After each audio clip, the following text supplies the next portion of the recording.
On this edition of Southern Newsweek, Dunedin Nationalist MP Michael Woodhouse reacts to the tumultuous week in politics for the National Party.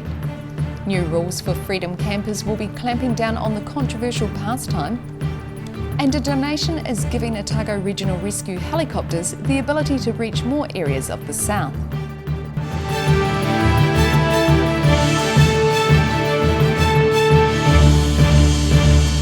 Kia ora, good evening, I'm Melissa Barton. Dunedin-based National Party List MP Michael Woodhouse has seen party leaders come and go, but feels the new team can lead them into the next election. Christopher Luxon was elected unopposed this week after former leader Judith Collins dropped a historic bombshell leading to her downfall. Putting his best foot forward for another day at the office after a long week in politics. Well, look, yesterday was the last day of spring, and there was certainly a spring in the step of the National Caucus as they came through what was a really difficult period. But I think with a good outcome, with a fresh, energetic and really competent team. But it was tough last week. I think Judith took over the leadership of the National Party at a time when really no one else was putting their hands up. And she's managed through a difficult time over the last 15 months. But obviously last week's revelations and the actions that she took led to a lack of confidence by the caucus in her, and that led to her stepping down. Michael Woodhouse has served in government and in opposition under John Key, Bill English, Simon Bridges, Todd Muller and Judith Collins. But he believes Christopher Luxon and Nicola Willis will unify the party going forward. Look, Nicola's been there for 4 years, and prior to that she was in the leader's office when John Key was Prime Minister, so she's seen life on both sides of the fence. She's also an experienced commercial manager with Fonterra, and so she brings a range of skills.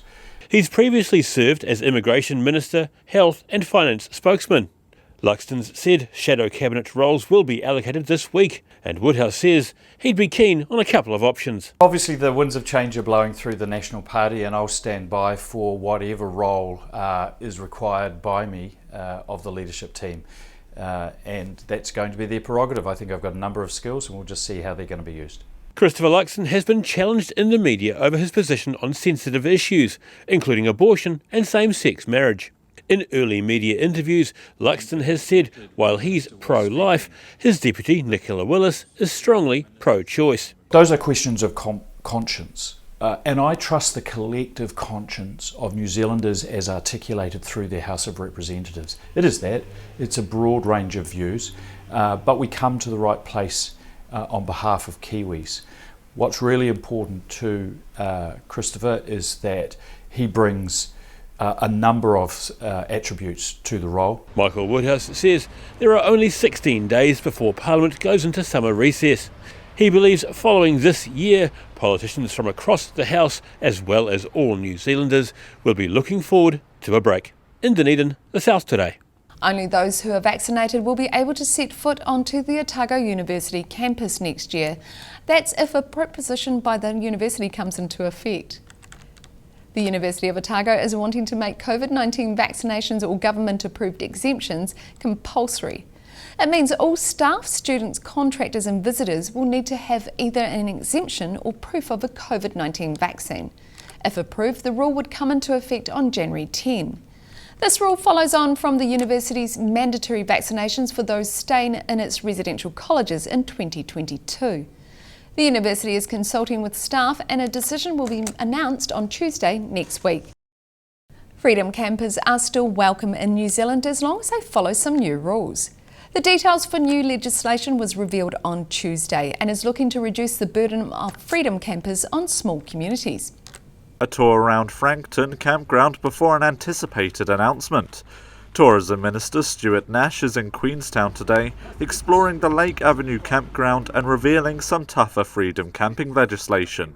New rules are looking to clamp down on the controversial vacation style, with a particular focus on fixed toilets. So if you haven't got a fixed toilet and you're not deemed self-contained, then you will not be able to camp on any land owned by councils or Wakakatahi or LINZ unless the council has designated an area specifically for freedom camping. Nash says freedom camping puts an unfair burden on smaller communities, with the number of campers around New Zealand peaking at about 250,000 in 2019. Under the new legislation, $1,000 fines could be enforced, 5 times more than the current penalties. However, according to Queenstown Lakes Mayor Jim Bolt, freedom campers are still welcome. Freedom campers are welcome in our district providing they obey the rules and they're in appropriate vehicles. But to pick up the Minister's point, there are lots and lots of places to camp where you can camp in any sort of vehicle or in a tent in our district. When the bill is passed, the changes would roll out over 2 years, allowing owners time to bring their vehicles up to the new standards. In Queenstown, the South Today. It's unclear how many firefighters in the south have refused to comply with the government's vaccine mandate. Fire and Emergency New Zealand is refusing to provide information on regional vaccination rates. While FENZ says 90% of its personnel covered by the vaccination mandate are partially or fully vaccinated, the organisation isn't giving details on regional numbers. The mandate requires firefighters to have received their first vaccination by last Monday and the second jab by January 14th. The Inanahua Fire Station on the west coast is the only South Island brigade unable to operate due to not enough personnel. A funding boost will see parts of the south better covered in an emergency. The donation will allow Otago Regional Rescue helicopters access to newer routes and save more lives. Making the otherwise impossible possible. A boost of new funding was celebrated yesterday at Heli Otago Limited, which will allow Otago Regional Rescue helicopters to reach areas previously unavailable. The Otago Rescue Helicopter Trust received the $320,000 donation from the Otago Service Club Medical Trust. The extra funding will assist with the development of new instrument flight rules routes across the southern region. I think it's amazing news. This will definitely save lives, being able to get into these remote areas in bad weather and at night and in conditions where they can fly lower down to the ground. The routes have been under installation for a while, with the recent donation giving the Helicopter Trust enough funds to get across the line. So it's been really fortuitous that the Services Club Medical Trust, they're winding up after a long and fantastic history, donating money to the region for medical services. So for the sum of money, they're funding a really large portion of the IFR routes. The new routes will allow rescue helicopters to places as far south as Stewart Island. In Dunedin, the South Today. Still to come on Southern Newsweek. An Oamaru food bank is gutted after a break-in, and a spike in online shopping means New Zealand Post Dunedin Distribution Centre is in for a challenge.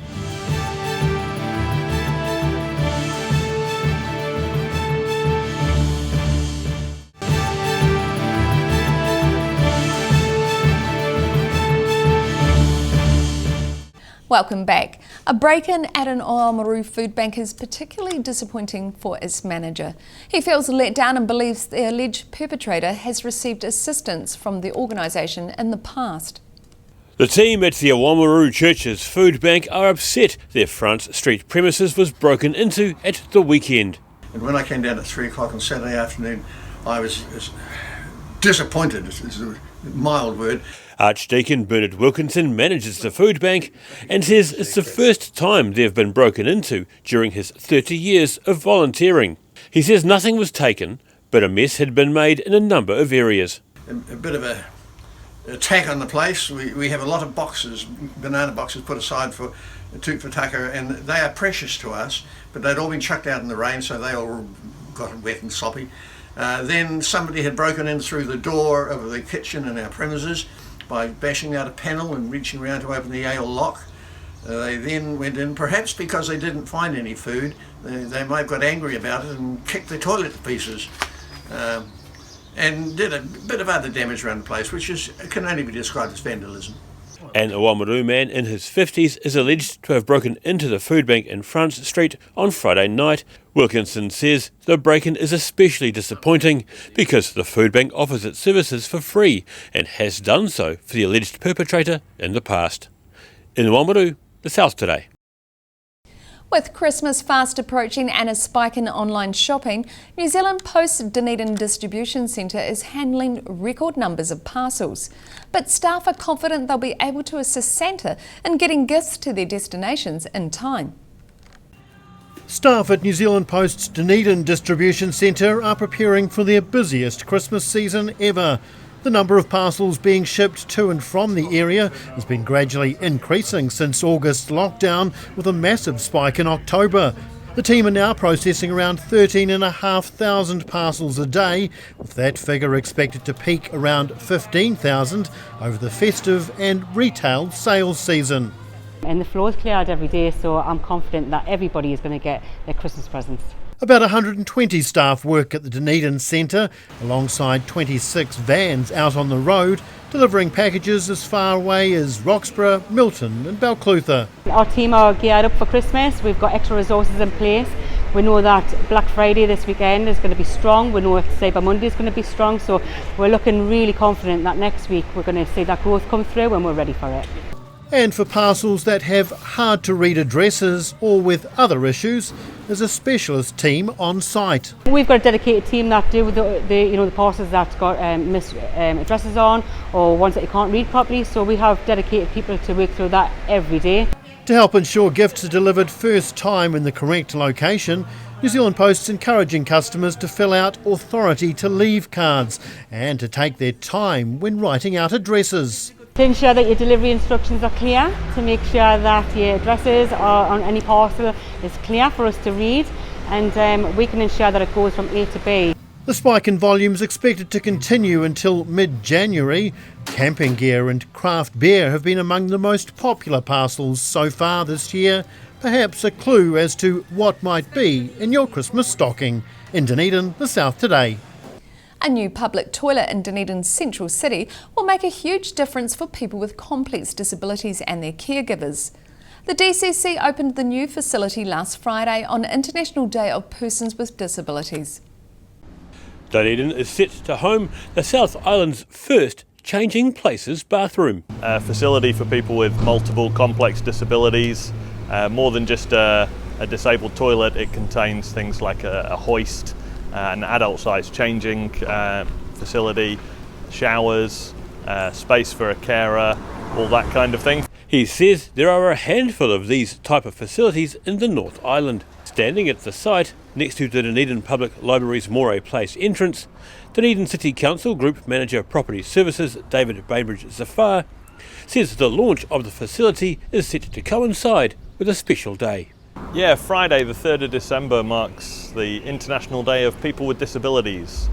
So we wanted to confirm the location and announce it to kind of support that day in recognition of the number of people in Dunedin and in our community that have those kinds of disabilities that will really benefit from this facility. Designs are being finalised and the installation of the bathroom is expected to start in 2022 and be completed by halfway through the year. He estimates the final cost of the build will be between $250,000 and $400,000. He says Dunedin citizens have been asking for this facility for a while. And we've had a number of submissions over the last 18 months from members of the public in Dunedin asking us to build one of these. The council committed to adding a changing places bathroom in the central city as part of this year's 10-year plan. And the DCC is also planning to build one in South Dunedin near the South Dunedin hub. In Dunedin, The South Today. Bicycles have a special place in the history of the women's suffrage movement in New Zealand. And during the weekend, cyclists in Christchurch discovered how Kate Shepherd and her suffragettes use bikes to spread the word. Cycling into history. These riders took to the streets of Christchurch over the weekend, pedalling in Kate Shepherd's footsteps. The bicycle tour marked the anniversary of New Zealand being the first country in the world to give women the vote in 1893.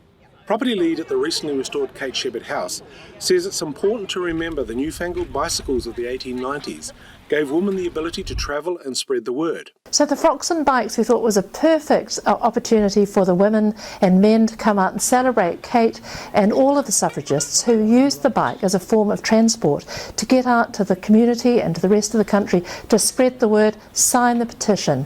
And so the bike is a very symbolic symbol of independence and power for women. The cyclists started their ride outside Christchurch's 3D mural, adorned with subtle nods to the suffragette movement. Touring the central city over the afternoon, the group cycled to historic places significant to Kate Sheppard's life. And while many rode mountain or e-bikes, some like Linda White came dressed for the occasion, riding heritage machines. This is my mother's ladies' loop bike from about 1920. It was old when Mum had it. It has a baby seat on the back, which I rode in when I was a child, and my children, who are now late teens, also rode in it when they were babies. 128 years ago, women here voted in their first election, and today the bicycle is still a major source of personal transportation. In Christchurch, the South Today. Still to come on Southern Newsweek, Dunedin's annual canned food drive may be cancelled due to COVID-19, but other parties have stepped up to the plate, and a new ban could see some Dunedin neighbourhoods free from rooster crows. But what's the cost of uninterrupted sleep?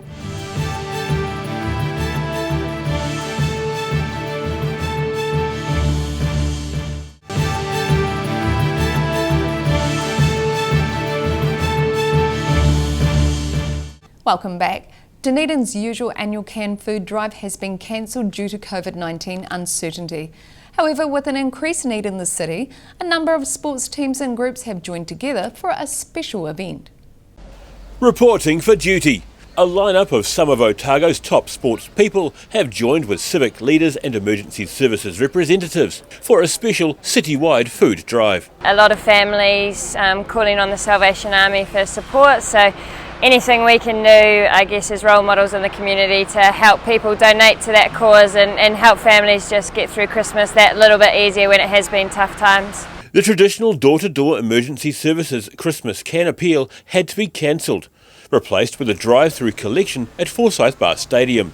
It's one of those things that you wish you didn't have to do. You know, the ideal outcome would be the need not existing, but insofar as it does, being able to generate the city-wide support for initiatives like this to support our city's food banks is a remarkable thing to see. The Salvation Army is among the charities who will benefit from the can drive and says there is unprecedented demand in the city. The pressure is on, and so we as food banks and agencies see our role there as being there to make a difference in the first place, and hopefully be able to serve people, be able to find a way up and a way out of their situation. Fire and Emergency New Zealand staff enjoy their annual door-to-door drive and are pleased this replacement will be able to help those in need. It's been really disheartening that we haven't been able to run our annual can drive this year, but on the back of that, the lengths that the community have gone to and businesses like Dunedin Venues and the DCC have gotten behind it and come to the party to support has been really, really awesome. Non-perishable food items can be dropped off at collection points ahead of the main event at Forsyth Bar Stadium next week. DVML boss Terry Davis says the event offers some rare opportunities. Anything we can do with our partners to support those families who are doing it tough out there, we're going to put our hand up. Part of the fun of this is that not only are those that are going to attend on the 1st of December to drop off cans, they can meet their sporting heroes, have a chat with them, engage with them, they'll be fans of these sporting bodies and feel good about dropping off those cans. The drive-through event for the We Can Community Can Appeal will be held in the Forsyth Bar Stadium car park next Wednesday, with donations taken between midday and 7 p.m. In Dunedin, the South Today. Dunedin residents being woken up by the early crow of a rooster could soon be a thing of the past. A new ban is aiming to reduce the number of interrupted sleeps with stricter rules around owning roosters in Dunedin's boundaries. A feathered friend for some, but a noisy nuisance for others. There could soon be fewer roosters in your neighbourhood after a new ban was recommended by the Dunedin City Council Regulatory Subcommittee yesterday. While it could mean more sleep for some, one 16-year-old Dunedin Poultry, Pigeon and Cage Bird Club member warns an outright ban could stop their members breeding certain species. They breed some of the only breeds of their kind in New Zealand, and if they were to stop breeding them, or if they were to no longer have the roosters or anything like that, it would probably mean the extinction of that kind of species. However, instead of completely outruling rooster ownership, the council has instead opted for a ban on keeping the birds in residential areas, unless owners get written permission from the council. Washington was pleased with the willingness to listen from the council. The council, they were quite positive about everything, and I think they were trying to work with us, which was a big thing for us. Council staff have not yet said what the rooster owning permission process would involve. In Dunedin, the South Today. A fundraising appeal has started to try and get the final boost to complete a brand new sports facility in Christchurch. The Cricket Focus Centre is currently under construction at Hadley Oval, home of Canterbury Cricket, but could also be used for other sports. It's an indoor sports facility with a difference.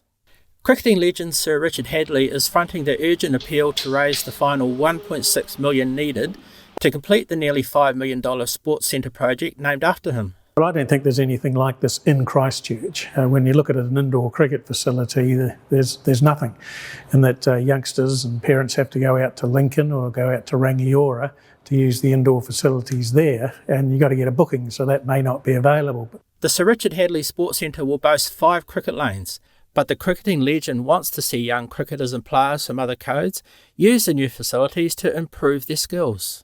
It means a lot to me. I mean, I've had a lot out of sport and cricket over a lifetime. I mean, I'm 70 years of age now, would you believe? And I've been associated with Canterbury or New Zealand cricket effectively for 50 odd years. You know, my time in cricket is gone. So it's now to put something back into the game. Canterbury Cricket Trust Chairman Lee Robinson says cricket has been increasing in popularity since the 2015 World Cup, and he believes a quality indoor training facility is long overdue. The fact that we've got to raise another $1.6 million, is important, but we think we can do that. We're urging people to put their hands in their pockets and help us. It's the last bastion of this magnificent ground, and by March we're hopeful of having those funds in place and we can move on and to enjoy the next 50 years here of watching cricket at all levels. The new Sir Richard Hadley Sports Centre comes with a balcony that overlooks Hadley Oval, and it will be completed in time to watch the Women's Cricket World Cup in March next year. In Christchurch, the South Today. The Tuhura Tropical Forest is welcoming 4 new residents of the bird variety. The Indian ringneck parakeets are settling in at the Otago Museum and looking to coexist with the famous butterflies. Hanging onto the cage until the forest becomes their home. These 4 Indian ring-necked parakeets will soon be able to flap their wings around the Tuhura Tropical Forest, once they have been trained. After being hand-reared at the Dunedin Botanical Gardens, the birds were gifted to the Otago Museum to join the other residents of the tropical forest. So over the next few weeks we'll let them get used to this new environment. Once they get used to the cage and know that that's the place where they go for food, go to sleep, and we can improve our recall and training with them, then we'll introduce them to the forest. Parakeets are known to live for about 30 years and are only a few months old. These birds will spend a lot of their time with the forest's tropical butterflies. The birds eat seeds, fruit and vegetables, so they won't be looking at the butterflies as a snack. However, the museum will ensure the birds are well entertained. So we will be providing them with lots of stimulation. The butterflies obviously could be quite interesting, so we'll want to keep them busy. While there are no solid plans to introduce more parakeets yet, it's certainly an option for the museum going forward. These 4 are a bit of a trial, I think, so we can potentially get some more, seeing how they do out in the forest. Once the birds have settled in, you may see them spreading their wings around the forest in months to come. In Dunedin, the South Today. And that wraps up this edition of Southern Newsweek. For the latest news and videos from the Southern region, head online to odt.co.nz. And you can follow Channel 39 on YouTube to catch our news bulletins on demand. Nō reira, kia pai te pou, ka kite anō.